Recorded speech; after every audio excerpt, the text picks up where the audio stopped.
Selamat pagi teman-teman di mata kuliah pemrograman komputer. Asik juga ya. Kalian kayaknya juga bisa jadi kucing.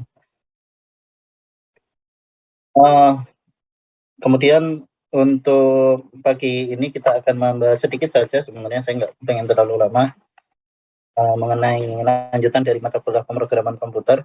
Barangkali beberapa teman-teman yang 2021 belum kenal saya ya. Ya benar ya, saya baru ngajar kalian mestinya. Yang lain-lain yang pendalaman ini udah kenal mestinya. Oke, jadi saya ini biar kelihatan muka saya sedikit. Nah, itu versi bukan kucing. Oke, jadi nama saya Denny Laksono. Saya diminta oleh Pak Rohmat untuk membantu ngajar mata kuliah ini.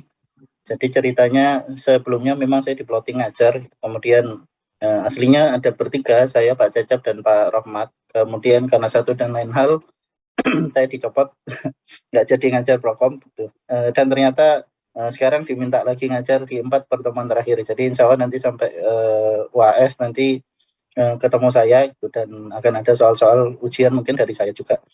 Nah, kemudian untuk mata kuliah ini teman-teman udah ketemu dengan Pak Rohmat dan Pak Cecep sampai berapa pertemuan ya? Kalau nggak salah 10, benar nggak? Iya, 10 Iya, pertemuan. 10, Pak. Oke. Nah, 10 pertemuan itu teman-teman udah membahas mengenai dasar-dasar Python ya, kemudian apa namanya, kemarin terakhir saya tanyakan ke Pak Cecep, kalian sudah membahas mengenai NumPy dan juga di praktikum ya dengan Pak Bondan dan Bu Resi, kalian juga sudah praktek, sudah ngoding, sudah kenalan dengan Python. Kemarin saya tanya di kelas sebelah, di kelas B, teman-teman sebagian besar, malah mungkin semuanya belum ada yang pernah ngoding satupun gitu, di SMA, di SMK barangkali teman-teman ternyata nggak ada yang sebelumnya udah pernah ngoding. Kalau yang pendalaman jelas sudah. Nah, kalau di kelas ini barangkali ada yang di apa namanya, saya nggak bisa ya, di SMA atau di SMK-nya ada yang sudah pernah belajar ngoding, atau barangkali malah di SMP, SD barangkali. Ada, kalau ada ngacung. Ada? Nggak ada juga ya? Ya, oke, nggak ada. Jadi mata kuliah ini mungkin salah satu mata kuliah yang paling penting di geodesi. Dan tadi saya buatkan link ke teman-teman ini. Gitu. Editor, oke. Tak share lagi. Kalau ada yang mau nanya. Ya, saya buatkan link di sini untuk memfasilitasi teman-teman yang nanya tapi malu nanya, biasalah geodesi gitu. Apa? Tadi sampai mana? Oh, absen.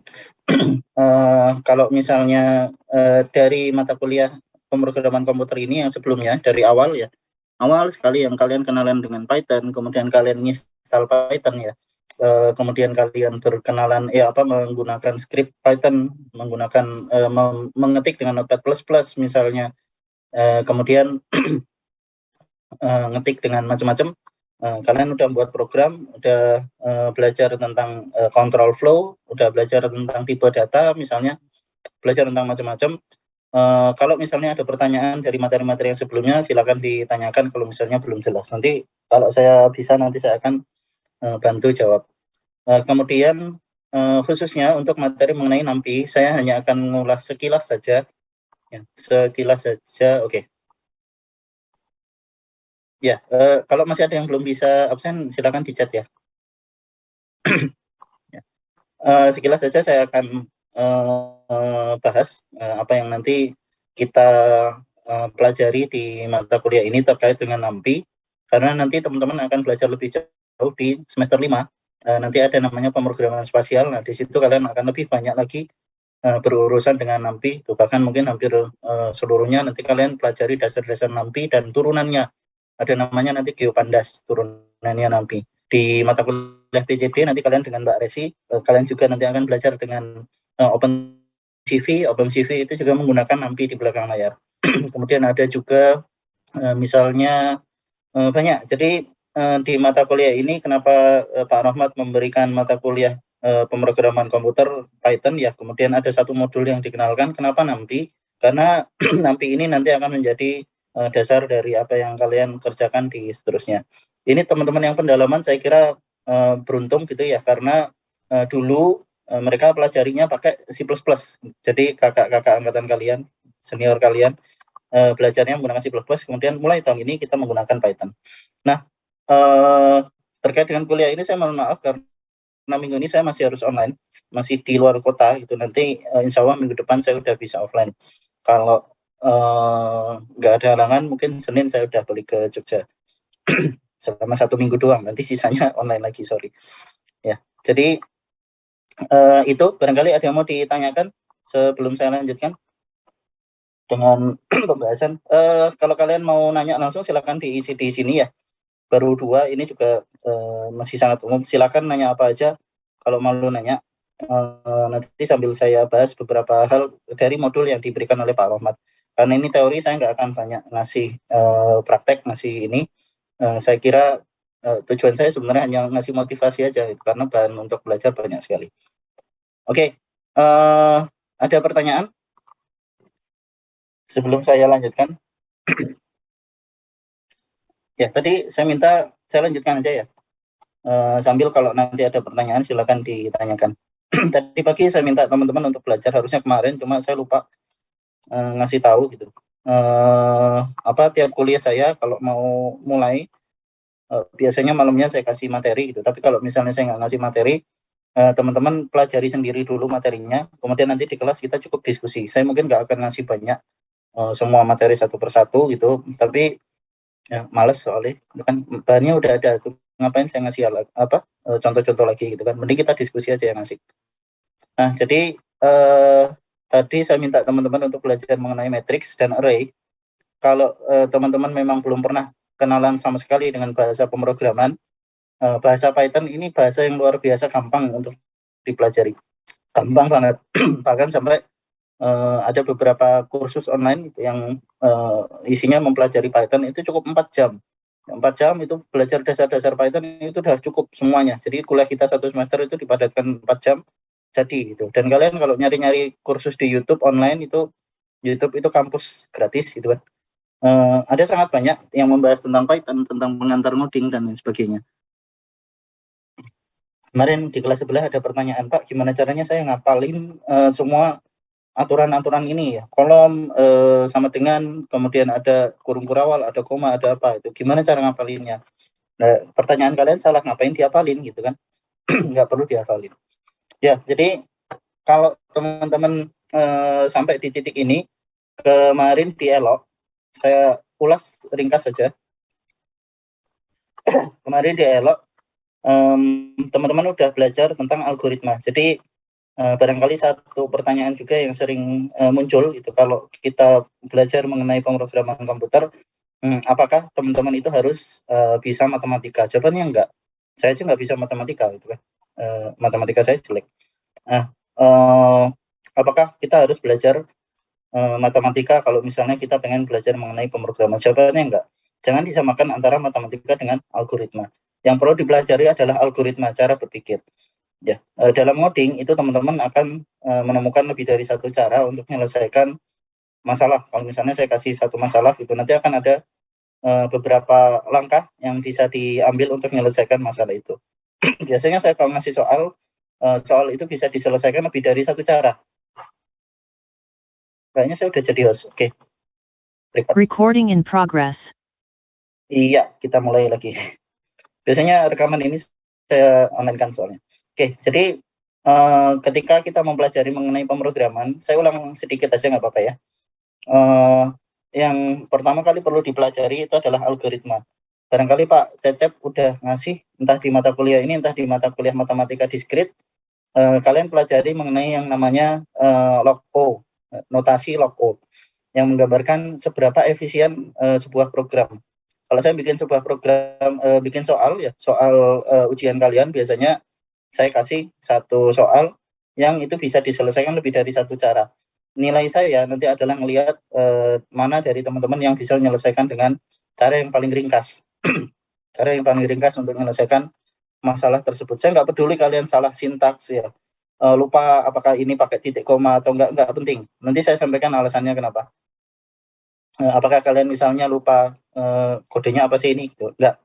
Jadi saya berpegangan bahwa pemrograman itu harusnya nggak usah ngapalin apapun. Gitu. Pemrograman itu nggak usah ngapalin. Toh bisa di googling. Nah, jadi yang perlu kalian pelajari adalah algoritma. Sorry, ada telepon. Silakan ya kalau ada pertanyaannya. Oh, enggak. Ya. Jadi makanya di sini saya berikan satu link untuk main game. Game ini nanti ngelatih kalian untuk menyelesaikan permasalahan, menyelesaikan soal-soal yang nanti membangun algoritmanya teman-teman. Nah itu saja yang penting. Jadi hafalan sintaks ya. Kemudian kalau kalian lupa apa itu nggak usah dihafalin terlalu jauh. Bahkan kode-kode yang saya berikan untuk ujian biasanya adalah pseudo kode. Kode yang kalau dijalanin beneran pasti error gitu. Tapi logikanya ada. Kemudian kalian sudah belajar dasar-dasar Python, apa itu variabel ya, kemudian sintaks dasar dari Python, proses input dan output seperti apa, kalian sudah belajar mengenai print ya, kemudian input, kalian juga belajar mengenai argumen, udah masih ingat, ada pernyataan kontrol, ada if else, nested if, kemudian ada for ya, ada iterasi, kemudian tipe data, koleksi, struktur, dan seterusnya. Sampai di sini kita akan belajar mengenai, fungsi juga kalian udah pelajari. Saya pengen nanya sedikit, kalian sudah belajar mengenai rekursi? Recursion? Udah belum? Belum, Mbak. Oke. Saya masih nggak ya? Nggak usah lah ya. Jujur awalnya saya memang diminta untuk ngajar full prokom itu dan diminta untuk merancang isinya itu, tapi ternyata kemarin saya mendadak harus lanjut sekolah, jadi saya dicopot, nggak jadi ngajar. Ya akhirnya kontennya nggak saya kontrol gitu. Mungkin nanti kalau ada waktu di luar kuliah lah kita bahas, karena itu harusnya pembahasan di bagian fungsi. Ya. Oke. Kemudian di minggu ke-12 di sini ya, atau mungkin minggu ke-10 di jumlah pertemuannya itu kalian membahas mengenai array dan matrix. Nah, komponen-komponen ini semuanya sampai ke minggu ke-12 itu adalah elemen-elemen yang hampir semua bahasa pemrograman punya. Ada array ya, ada tipe data, ada struktur, ada control flow, if then, kemudian for. Mungkin hanya sintaksnya saja yang sedikit berbeda. Kalau C++ nanti pakai for, ya. Kemudian kalau misalnya Pascal nanti pakai for juga. Kemudian kalau basic nanti pakai bahasa yang lain. Jadi semua bahasa pemrograman punya ini. Untuk apa? Karena sebenarnya struktur bahasa pemrograman semuanya sama. Tujuannya adalah untuk merubah logika manusia menjadi bahasa mesin. Ya, tujuan bahasa pemrograman hanya itu gitu. Jadi logika manusia ya isinya hanya ini. Bahkan mesin yang paling kompleks sekalipun itu isinya hanya if then itu. Jika begini maka lakukan ini ulang berapa kali, ya kan? Itu kan hanya if dan then dan kemudian else misalnya, kemudian isinya ada for dan seterusnya. Nah, sisanya adalah bagaimana menghandle data ya, bagaimana struktur data itu dua dan seterusnya. Jadi kalau kalian sudah belajar semua ini, kalian akan bisa mempelajari bahasa pemrograman apapun. Nah, mulai dari minggu ke-13, 14, 15, 16, dan 17 ini saya ngisi. Nah, isinya nanti adalah prinsip secara umum bagaimana kalian menulis kode dengan baik. Nah, makanya ini saya usahakan untuk masuk kemarin itu OOP itu apa itu. Awalnya nggak boleh, terus saya masukkan prinsip mengenai paradigma pemrograman. Kemudian bagaimana mengatasi permasalahan pada Python. Kalau misalnya kalian nanti ada error, bagaimana kalian menghandle-nya. Kemudian ujian akhir semester di minggu terakhir. Oke, ada pertanyaan lagi? Silakan nanya. Oke. Ya, sekarang saya akan bahas sekilas saja tentang materi yang sudah kalian bahas dengan Pak Cacep. Jadi untuk dua minggu ini kita belajar mengenai larik atau array, ya, dan juga matrix. Larik ini kalian bayangkan seperti ini. Mungkin kalau ada yang punya lemari gitu ya. Lemari kalian misalnya tersusun dari atas ke bawah. Ada sekat-sekatnya, lemari paling atas misalnya kalian isi baju, lemari urutan kedua kalian isi celana dan seterusnya. Nah, bayangkan array itu adalah lemari yang kalian isi kotaknya itu bisa kalian isi secara bebas dan ukurannya bisa kalian tentukan bebas. Jadi ini adalah bagian dari struktur data ya. Data itu nanti variabel array itu nanti kita isi apa gitu. Tetapi ini juga nanti ada di bahasa pemrograman apapun.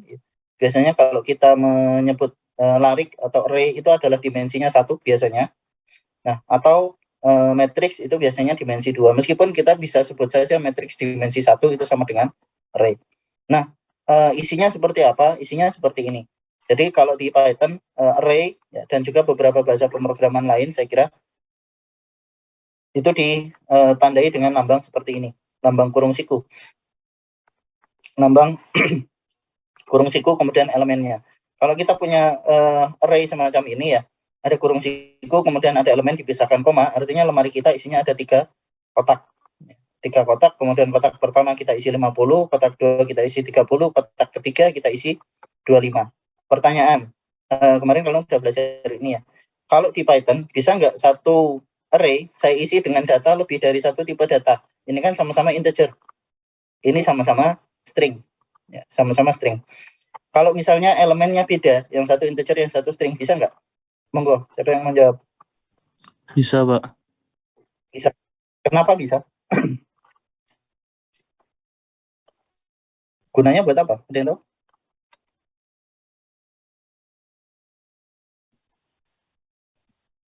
Kenapa bisa? Karena saya tanyakan ini karena bahasa pemrograman lain ada yang nggak bisa. Ada yang nggak bisa. Misalnya C++. Ya, tolong saya dikoreksi ya, mas-mas mbak-mbak yang pendalaman. Udah lupa soalnya. Di C++ misalnya kalian definisikan array-nya harus tipe datanya sama semua. Nah, Python ini sangat dinamis. Kemarin di kelas 11 saya cerita salah satu karakteristik Python itu adalah istilahnya dynamic typing. Tak ketikkan aja. Namanya dynamic typing. Sorry kalau saya ngajar banyak cerita ya. Dynamic typing itu bagaimana cara Python untuk menyimpan tipe data. Ini untuk teman-teman yang pendalaman barangkali relevan, saya ulang saja. Saya berikan contoh. Saya kira di praktikum teman-teman udah belajar tentang ini ya, tentang interaktif Python. Nanti setelah ini saya akan saya akan kasih satu contoh lain yang interaktif Python dalam bentuk notebook yang lebih enak sebenarnya untuk belajar daripada kalian buka dunia hitam semacam ini. Oke, saya berikan contoh. Misalnya saya punya variabel X, isinya adalah angka 5. Kalau ini saya pilih tipenya, maka tipe data dari variabel X ini adalah integer. Nah, suatu ketika ya di aliran program saya, X ini saya rubah. Saya isi dengan angka 5 semacam ini. Sama-sama 5, tapi yang satu seperti ini. Nah, sekarang tipenya X adalah string.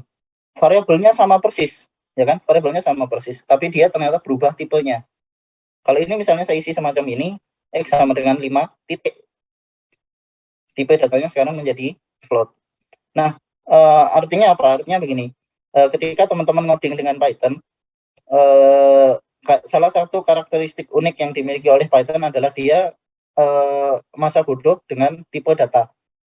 Dia masa bodoh dengan tipe data. Makanya seandainya kalian bikin dalam Python itu ada array yang isinya itu ternyata lebih dari satu tipe data, nggak masalah. Tipe datanya adalah list kalau dalam seperti ini. Nah, paham ya? Artinya apa? Kalau kalian belajar bahasa pemrograman lain, ada yang istilahnya adalah strong typing, ada yang istilahnya weak typing, dynamic typing atau weak typing. Jadi Python masuk ke kategori yang kedua. Dia acuh tak acuh ya, cuek, masa bodoh. Tipe data yang kalian terapkan untuk sebuah variabel itu apa? Nah, ini kemudian jadi salah satu yang membuat teman-teman perlu hati-hati ketika melakukan operasi matematika. Ketika nanti melibatkan lebih dari satu tipe data, ya ingat bahwa Python 3 khususnya nanti dia akan mengkonversi secara otomatis sesuai dengan tipe datanya. Misalnya X sama dengan 5 gitu, Y sama dengan 2. Kalau Z ini adalah X per Y, Z adalah X per Y, maka tipenya Z apa? Ada yang tahu? 5 bagi 2. Tipenya float. Nilainya berapa? 2,5.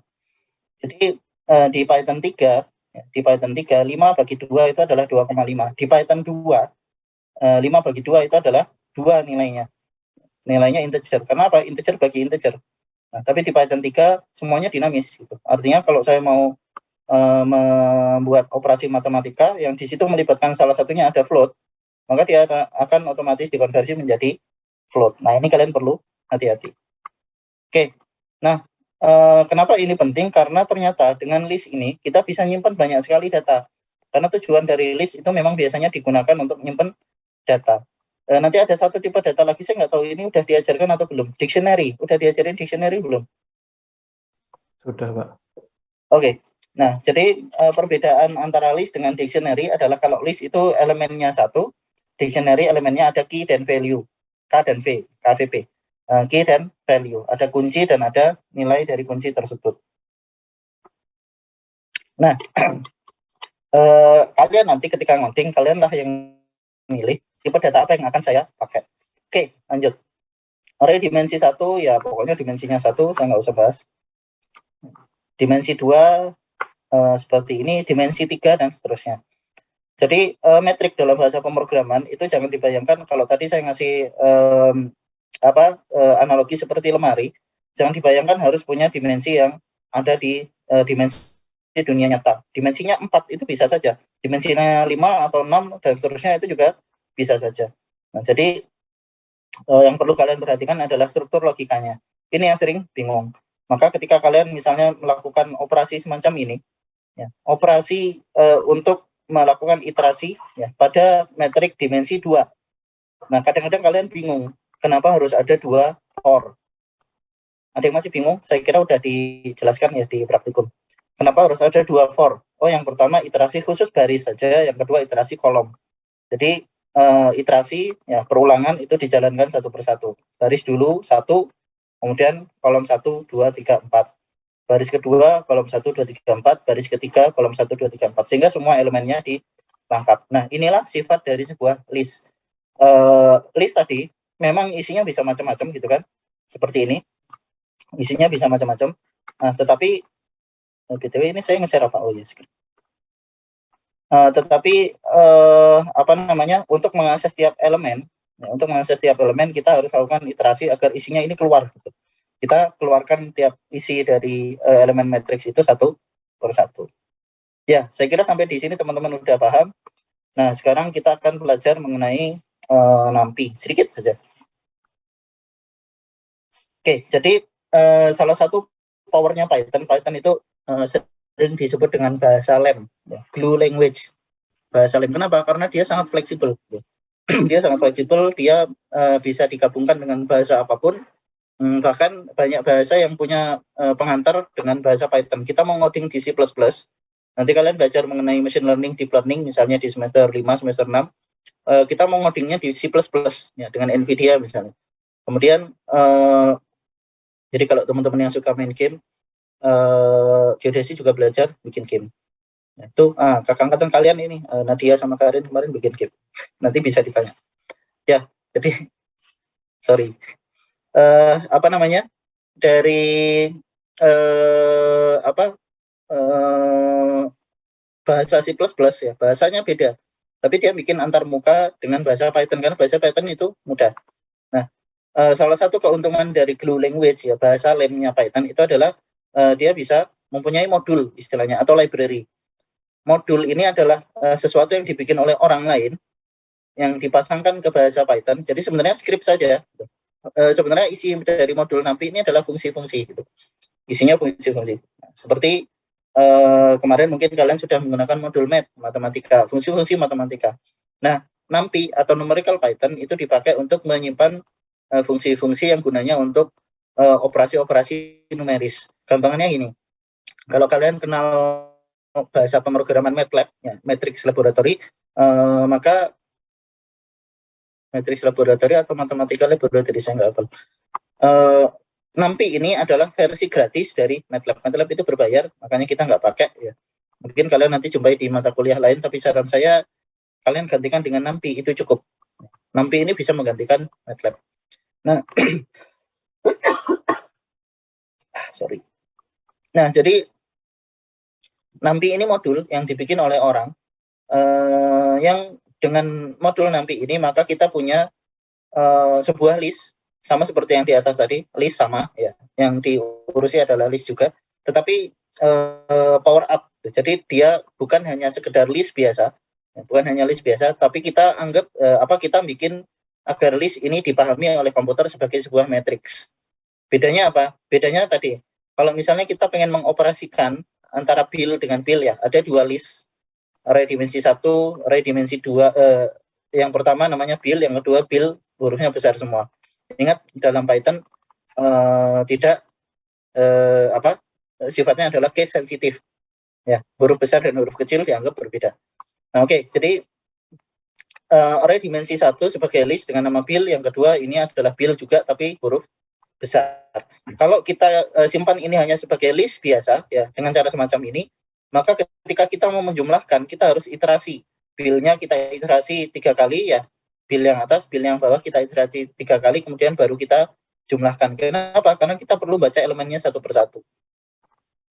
Paham ya? Nah, sedangkan kalau kita menggunakan NumPy, karena dia adalah modul, maka kita perlu import NumPy SNP. Kita konversi dia menjadi NumPy array.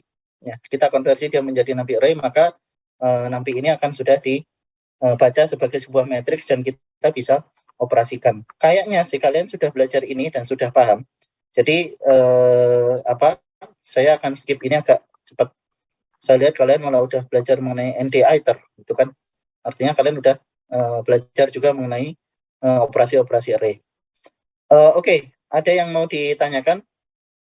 Nah, array ini juga bisa kita bikin multidimensi. Nanti kita juga belajar mengenai reshape. Ya, kita pengen bikin sesuatu yang sifatnya dinamis. Pertanyaan saya gini, kenapa kalian perlu belajar ini? Kemarin juga ada yang nanya, kenapa kita perlu belajar mengenai matriks? Kan matriks itu hanya urusan matematika aja. Tadi kan katanya ngoding itu nggak hanya tentang matematika, ya kan? Ada yang tahu jawabannya?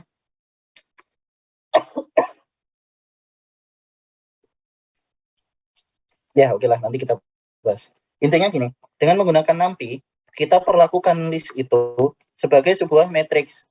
Kalau tadi kalau kita mau melakukan operasi terhadap list, kemudian kita pengen bikin inverse misalnya. Dulu kakak angkatan kalian yang ngambil C++ bikin inverse matrix itu pusingnya luar biasa gitu kan.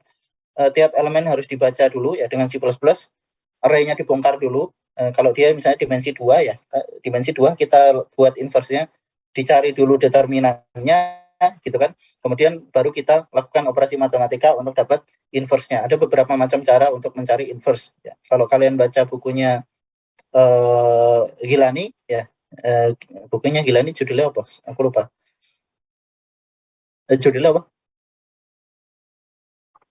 Lupa, sorry. Ya itulah pokoknya Gilani. Nah, di situ ada beberapa cara untuk menurunkan inverse dari metrik dimensi misalnya. Nah, dulu kakak angkatan kalian belajar C++ itu harus semacam itu.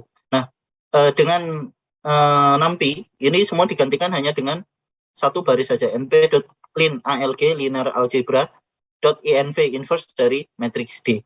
Sesimpel itu. Jadi ngapain pusing gitu kan, udah ada skripnya. Nah, demikian sedikit pembahasan, ternyata udah lama ya. Ada pertanyaan? Kalau malu nanya langsung, silakan diketik di sini. Yap, ada pertanyaan? Pertanyaannya nggak banyak, jadi saya ini.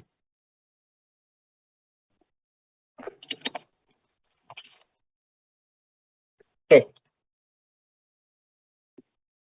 Pertama gini, saya jawab dulu dari yang paling atas.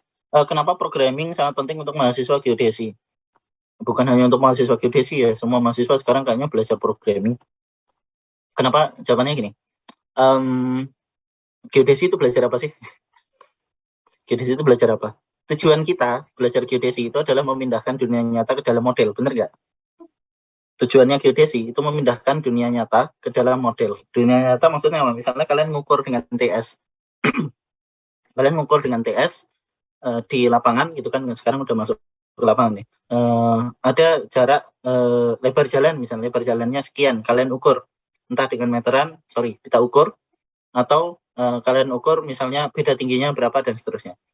Nah, itu kemudian kalian pindahkan ke peta, ya kan? Kalian pindahkan ke peta. Nah, zaman sekarang ada nggak sih, kalian mungkin nggak pernah ngalami, di perempatan lampu merah orang masih jualan peta kertas, ada nggak? Nggak ada. Jarang sekali. Peta sekarang bentuknya digital. Nah, gimana caranya peta itu jadi digital? Maka data yang dari dunia nyata itu kan dikonversi jadi data digital, kemudian diolah. Diolah kan, kemudian menjadi peta. Nanti kalian mungkin akan belajar mengenai mata kuliah misalnya musik ya. Kalian akan belajar bagaimana mengkonversi data-data itu kemarin yang kalian pelajari di mata kuliah survei terestri 1, 2, 3 menjadi data digital, kemudian dicetak menjadi peta digital. Jadinya web.js. web.js, peta yang online yang kalian lihat di Google Map dan seterusnya. Peta sekarang nggak ada yang cetak kertas gitu. Peta sekarang ada di HP, peta sekarang ada di mana-mana. Nah, menurut kalian Gojek itu pakai apa gitu kan? Gojek itu juga butuh analisis spasial untuk menentukan lokasi dan seterusnya. Sekarang aplikasi geodesi barangkali kalau boleh saya bilang mungkin 90% letaknya ada di belakang layar kalian, digital. Aplikasinya digital. Kalau tadi saya bilang tugasnya geodesi itu memindahkan model dunia nyata, kalian mengukur lebar jalan, kalian mengukur tinggi gedung, kalian mengukur peta 2 dimensi gitu kan, kemudian kalian pindahkan ke dunia digital. Gimana kalau misalnya nanti kalian belajar juga fotogrametri, membuat model 3D. Kalian juga belajar mengenai lidar, dengan laser dari udara gitu kan, kemudian dari pesawat, kemudian membuat model, ditembakkan laser ke permukaan bumi, nanti dapat model 3D-nya, gedungnya seperti apa. Itu geodesi gitu kan. Geodesi itu mencari ukuran paling akurat dari dunia, kita modelkan ke model digital. Pertanyaan saya sekarang, kalian pernah dengar metaverse? Metaverse itu apa? Dunia digital, ya kan? Model 3D dari dunia digital dapat dari mana? Dari ukurannya geodesi. Kebanyakan dari fotogrametri. Nah, tugas kita kan kita membuat model dunia nyata. Kalau kalian pernah dengar Pak Andi bilang peta yang paling akurat adalah peta yang skalanya 1:1. Gimana kalau kita bisa bikin model 1:1 dari dunia nyata? Itu tugasnya geodesi kan. Nah, maka kalian perlu belajar ngoding, belajar programming bahwa hasil dari kalian mengukur itu bukan hanya berhenti di ukuran saja. Itu kalian juga punya tanggung jawab untuk menampilkan, memvisualisasikan datanya, gimana orang ngambil kesimpulan dari data, kemudian orang bisa orang bisa masuk ke dunia virtual. Makanya kita di lab GIG ada Oculus Quest untuk apa? Untuk metaverse ya. Kita bikin model digital 3 dimensi. Nanti kalian tanya kakak angkatan kalian yang pedalaman ini. Nah, dan banyak yang lain ya. Mungkin kemarin juga saya tunjukin kakak angkatan kalian. Saya dibantu kakak-kakak angkatan kalian, alumni dan lain-lain, bikin program. Ini kerjaan geodesi. Jadi emang saya bukan orang geodesi. Ini orang-orang ini alumni kita semua gitu. Saya, Suni ini alumni ITB, sorry. Ivan, Nuri, Sandi, malah kakak angkatan kalian masih kuliah. Ali, ya. Ini teman-teman kita ya, orang geodesi semua, dan kita bikin program namanya GeoKKP ini untuk dipakai di BPN. Ya, nanti bentar lagi launching insya Allah. Nah, jadi kalau ditanya penting atau enggak, kalau kalian lulus, bayangin aja nanti tahun berapa kalian lulus, kemudian kalian nggak bisa ngoding, siap-siap ketinggalan zaman. ND iter, ini bacanya ND itu n dimensional array, iter itu iterasi. Jadi jelas ya jawabannya. Nah, iterator. fungsinya adalah untuk iterasi. Kemarin kalau kalian membahas mengenai for itu dipakai untuk list, gitu kan? For itu dipakai untuk list. Isinya list misalnya ada 5, kita ulang untuk tiap elemen 5 kali. For, nah tiap isinya gini. Nah tadi saya sampaikan begitu dia dikonversi menjadi NumPy array, maka dia udah bukan lagi sebuah list biasa, ya kan? Dia kita anggap sebagai sebuah matrix. Jadi komputer Python menganggap dia sebagai sebuah matrix. Gimana caranya kita mau mengiterasi? Kalau misalnya kita mau melakukan operasi yang kalau contohnya itu pakai evaluasi gitu ya, pakai eval, kita punya elemen-elemen matrix, kemudian kita pengen evaluasi ke fungsi tertentu. Contohnya kalau kita pengen membuat sebuah model digital, ya permukaan digital, nanti kalian pelajari di mata kuliah model terang digital. Saya pengen baca setiap elemen matriks itu, kemudian saya lakukan operasi tertentu. Nah, kita nggak bisa lagi pakai yang for, ya bisa aja gitu kan. Bisa aja kemudian kita baca elemennya satu persatu. Tapi NumPy punya fungsi yang memudahkan, itu namanya ND iter. Iter itu iterasi, ND itu n-dimensional array, yaitu apa? Ya array-nya si NumPy. Tuh. Kemudian, oke, terjawab ya. Nanti kalau belum jelas silakan nanya lagi. Apakah ada tips agar script yang kami tulis bisa sesuai dengan prinsip KISS? KISS itu apa? Ada yang tahu? Keep it simple bukan, Pak? Keep it simple, S-nya yang terakhir apa? Sengaja. Keep it simple apa? Smarty. Keep it simple, smarty. Ya, jangan stupid, kasihan. Jadi saya selalu ngulang-ulang ya. Salah satu, saya kasih tahu inilah. Kami ngoding gitu kan, GKKP ini jangan dikira cuma 1-2 baris. Ya, ada ribuan baris. Dan ini baru satu file, sedangkan filenya banyak sekali. Gitu. Nah, kami ngoding berapa? 6. Kami ngoding ber-6. Masing-masing tentu punya gaya ngedit yang gaya ngoding yang berbeda-beda. Ada yang to the point, ada yang enggak. Nah, nanti gini. Pertama, kalian perlu paham algoritma. Tuh. Tadi, makanya saya sampaikan ketika kalian sudah paham toolnya, ya toolnya apa? Misalnya kalian tahu tentang metrik, kalian tahu tentang apa namanya for, ya kemudian if then, itu toolnya, itu alat yang bisa kalian pakai untuk semua bahasa pemrograman nantinya. Nah, ketika kalian sudah paham itu, langkah selanjutnya yang lebih penting itu adalah bagaimana cara ngilangin error, gitu kan, dan menyelesaikan masalah. Nah, cara menyelesaikan masalah itu lebih dari satu cara, ya, lebih dari satu cara. Nah, cara yang paling simpel itu biasanya kita sebut dengan nama KISS, ya, Keep It Simple Smarty. Kalau ada satu persamaan yang bisa diselesaikan, nanti saya kasih kalian tugas belajar mandiri. Ini ya, nanti saya kasih linknya. Misalnya, saya punya metrik semacam ini. Gitu.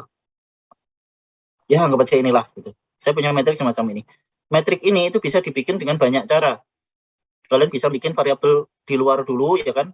Kalian bisa bikin variabel list dulu. Listnya kalian bikin for-nya nanti nambahkan satu persatu, kemudian dikonversi menjadi NumPy array. Bisa kan? Ya, bisa aja. Tuh. Tapi ada cara yang lebih pendek, yaitu dengan np.arrange. Nanti kita bahas ini. np.arrange. Nah, itu lebih pendek. Lebih pendek itu bukan hanya tentang lebih bagus untuk dibaca gitu ya. Oh ini lebih pendek, oh ini lebih bagus untuk dibaca dan seterusnya. Tetapi ini terkait dengan efisiensi mesin.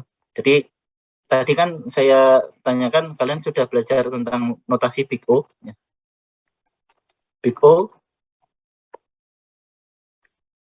Nah, ada namanya Big O. Udah ya, di matematika diskrit kayaknya. Sudah belum? Belum? Udah, ada di sini kayaknya. Buku algoritma ini yang kayaknya saya nitip Pak Cacap untuk dimasukkan. Ini kalau nggak salah saya ambil dari ini. Apa namanya? Oh sorry, bukan yang ini. Nah, ada Big O nggak? Nggak bisa dicari. Ya, jadi tiap algoritma itu punya isiannya adalah efisiensi. Istilahnya efisiensi. Seberapa singkat sih sebuah program itu diukur dengan menggunakan notasi Big O itu. Saya sebenarnya pengen ngasih contoh, tapi Kok kayaknya buku yang saya ini belum masuk di sini ya? Ya wis lah. Ya, nanti kalian bisa cari sendiri. Jadi monggo silakan sambil absen yang belum absen. Apa namanya? Prinsip KISS itu akan bisa kalian capai kalau kalian udah belajar tadi tool-toolnya, kapan kalian menggunakan fungsi, function, kapan kalian menggunakan for, kapan kalian menggunakan if then. Intinya ada lebih dari satu cara, dan kalian tahu cara mana yang paling efisien untuk menyelesaikan itu. Big O itu nanti akan menyatakan seberapa besar atau seberapa kecil efisiensi memori yang digunakan oleh komputer. Semakin efisien, semakin baik. Semakin efisien, semakin baik. Programnya semakin cepat. Bayangin kalian bikin program Android, kalian install program di Android, kemudian ukuran programnya gede, 100 megabit. Padahal dia cuma misalnya nampilin video doang, misalnya. Nah, kalian pasti pikir-pikir kan mau install. Nah, ini hanya contoh sederhana saja, gitu kan.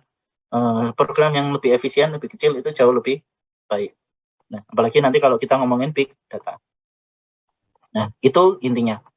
Nah, kemudian gini, kita nggak perlu menghafal tadi yang saya sebutkan, karena nanti di editor ya, nanti kapan-kapan mungkin kalian di mata kuliah pemrograman spasial, kayaknya saya nggak ngajar kalian.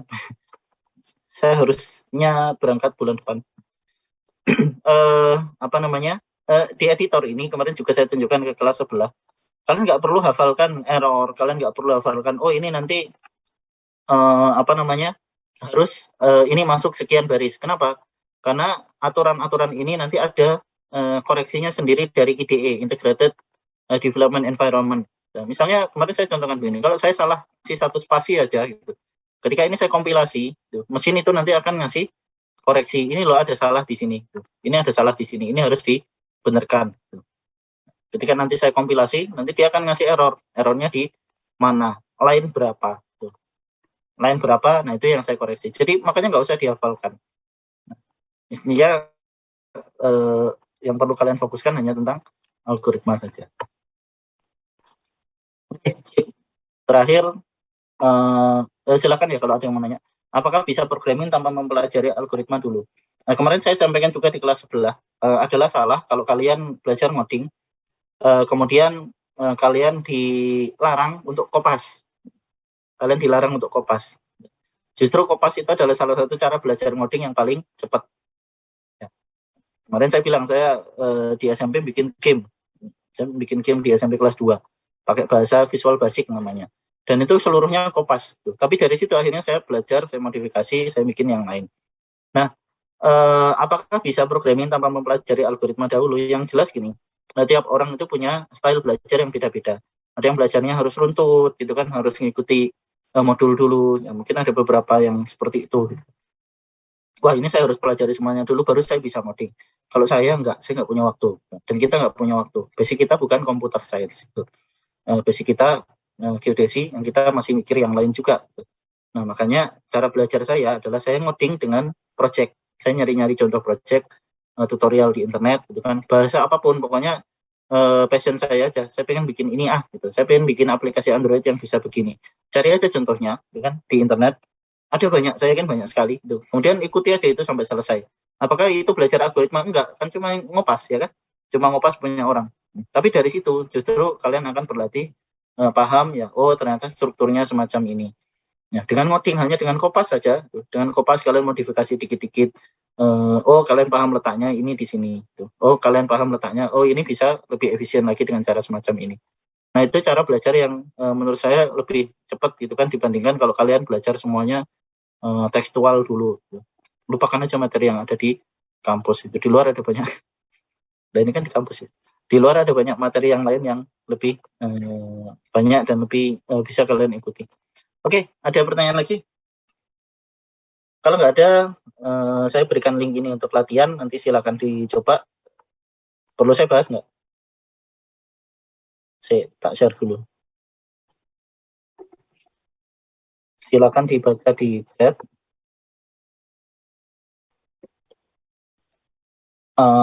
Link ini dibuka, kemudian nanti barangkali kalian diminta untuk login ke Google.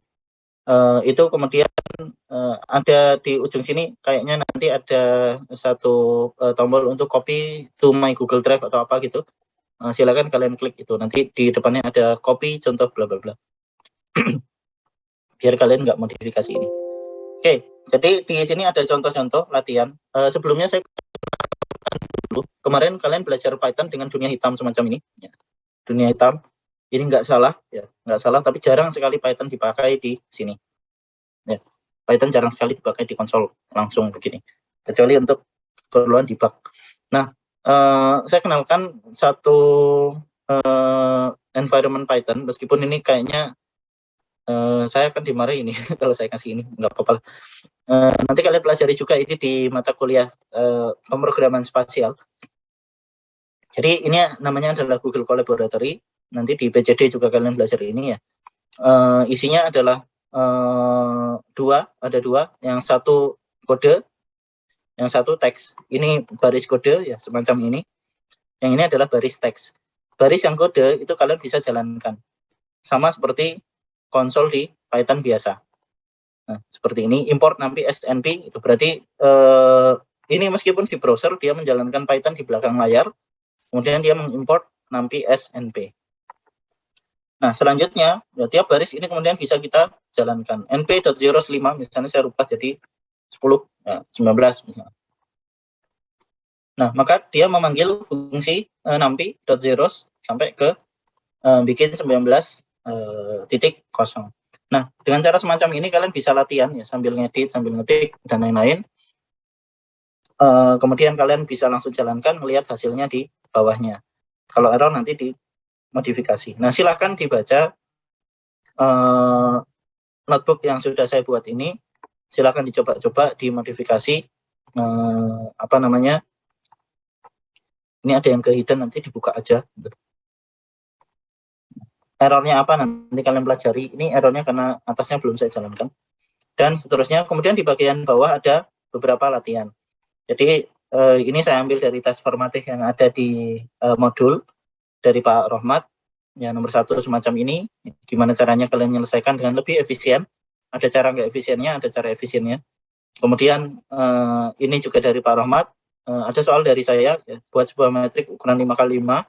Isinya bilangan bulat, ya, integer, random dengan nama mat5, dan seterusnya. Nanti kalian jawab di bagian sel yang ada di bawah ini. Kalian tulis di sini misalnya import apa. Kemudian kodenya kalian tulis, dijalankan. Inverse-nya seperti apa, buat matriksnya, dan seterusnya. Nah, kalian bisa langsung edit di sini, dijalankan, nggak perlu install Python sebenarnya. Dan ini gratis. Sip. Ada pertanyaan barangkali? Kalau kalian tertarik, saya juga punya beberapa modul kayaknya di GitHub saya. GitHub, sorry. GitHub ini Facebooknya programmer. Kemarin sewaktu wawancara beasiswa, saya diminta untuk mendemokan beberapa kode yang saya buat di sini. Yaitu tadi geodesy ngapain belajar ngoding. Ternyata kalau mau lolos beasiswa S3 juga harus bisa ngoding. Saya lupa saya taruh mana.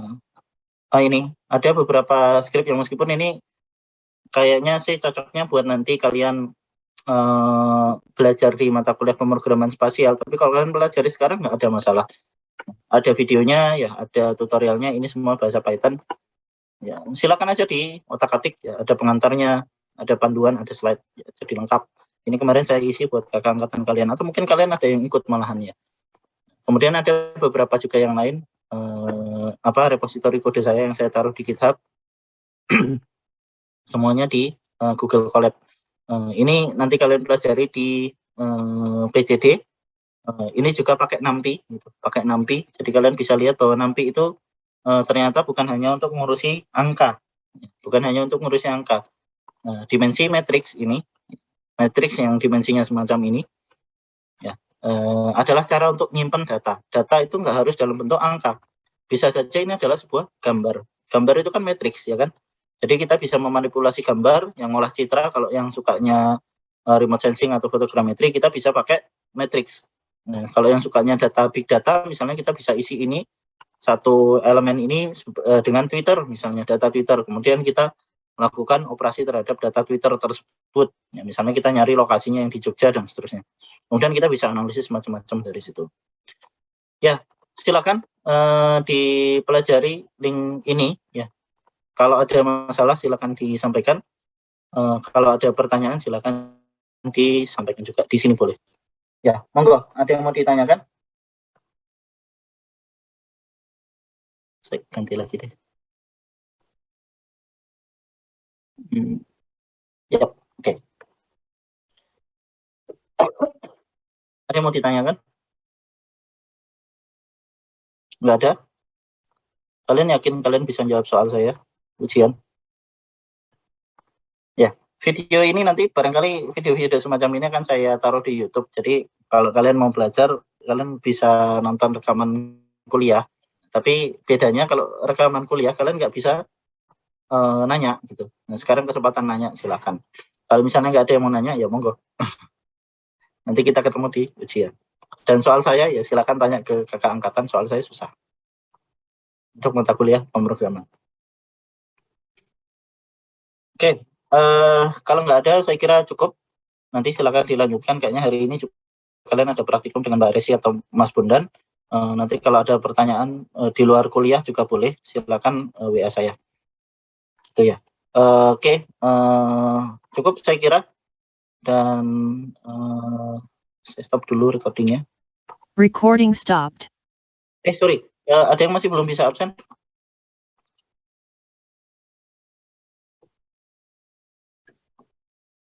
Enggak.